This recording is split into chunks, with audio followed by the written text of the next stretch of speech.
How fast can a child learn a musical instrument compared to an adult? How fast can they learn a second or third language? They learn fast, right? Because why?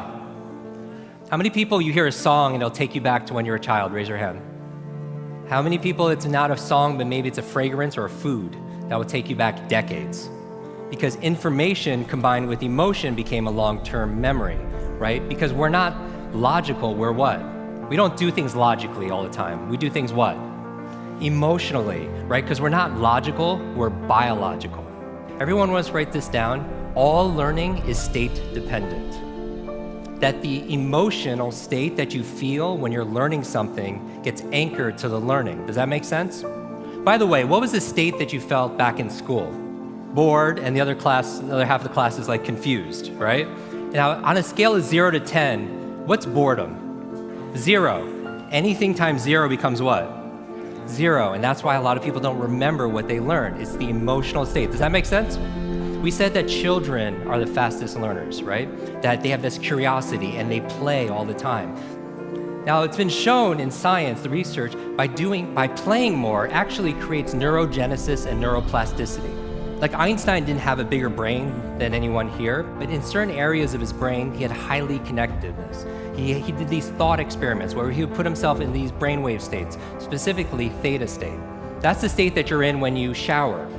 That's the theta state. That's a relaxed state of creativity. You're inspired, you come up with new ideas, new things come out of you, right? And so he had more connections in certain areas. And so you could promote that by playing more. We live in an age where it's not your muscle power, it's more your mind power. The faster you can learn, certainly the faster you can earn, but not just financially, in all the areas of your life. I remember recently, I got to introduce two of my modern day superheroes. It was Stan Lee. And we're going to dinner. I remember asking Stan, I was like, I have to know, you've created all these incredible superheroes. Who's your favorite? And he looks at me without a blink, he's like, Iron Man. And then he's like, Jim, who's your favorite superhero? I was like, Spider-Man. And without a pause, he says, with great power comes... The opposite is also true. With great responsibility comes great power.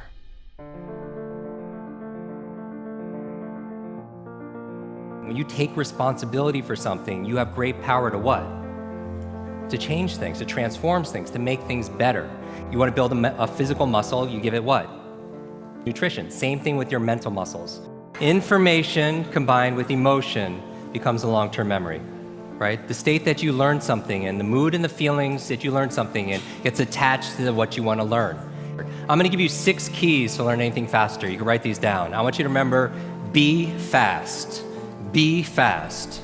6 keys to learn any subject or skill faster. So the B in be fast stands for believe. Because if you believe you can or believe you can't, either way, what? Either way, you're right. All behavior is belief-driven. How many people here talking about memory? Because memory, forgetting is a state. A lot of people say, oh, I have a bad memory, right? They always think, I have memory, or I have focus, or I don't have focus, or I have creativity, I don't have creativity. I want you to scrap that. Creativity is not something you have, it's something you do. Memory is not something you have, it's something you do. There's no such thing as a good or bad memory. There's just a trained memory and an untrained memory. Your brain is like a supercomputer, and your self-talk is a program it will run. So if you tell yourself you're not good at remembering names, you will not remember the name of the next person you meet because you programmed your supercomputer not to. Your mind is always eavesdropping on your self-talk. And so the challenge here is this: too much information, too little time. The amount of information is doubling at dizzying speed, but how we learn it, how we remember it, has that changed at all? Your brain cycles through different brain waves. Beta is when you're most awake, delta is when you're asleep, theta is right above delta.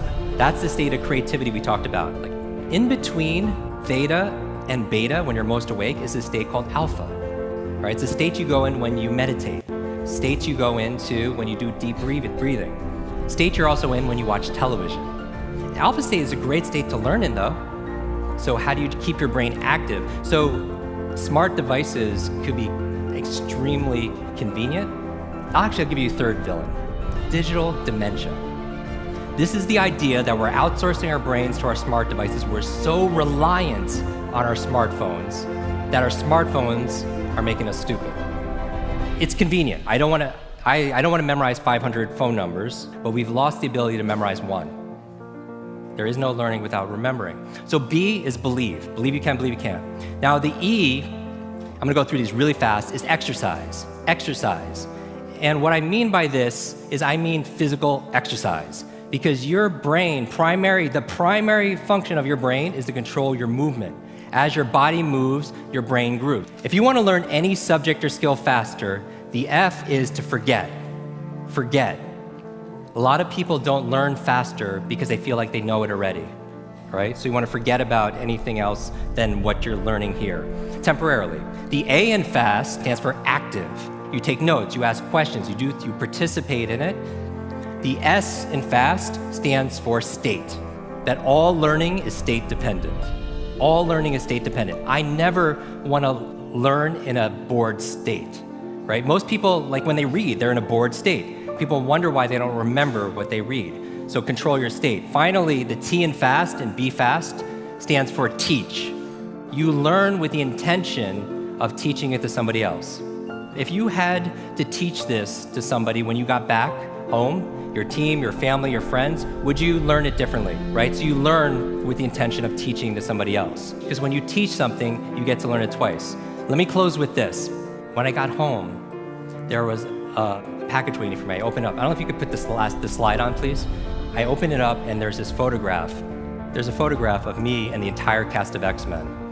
And even better than Halle Berry and Jennifer Lawrence and everything that's on there was the note from the chairman. It said this: Jim, thank you so much for sharing your superpowers with all of us. I know you've been looking for your superhero school since you were a kid. Here's your class photo.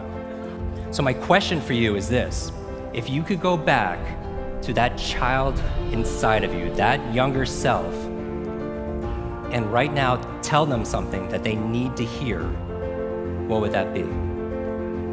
And if you were to go in the future, 1 year, 2 years, 5 years, 10 years ahead in the future, I believe you have wisdom inside of you. I believe you have greatness inside of you. If you were to project 10 years ahead of time and look back on this day right now, what does your current self need to hear from your future self? I have a quote that I get quoted on more than anything else. It talks about an egg and stress, that your egg is like your life, that if an egg is broken by an outside force, life ends. But if it's broken by an inside force, life begins. And all great things begin on the inside. Thank you very much.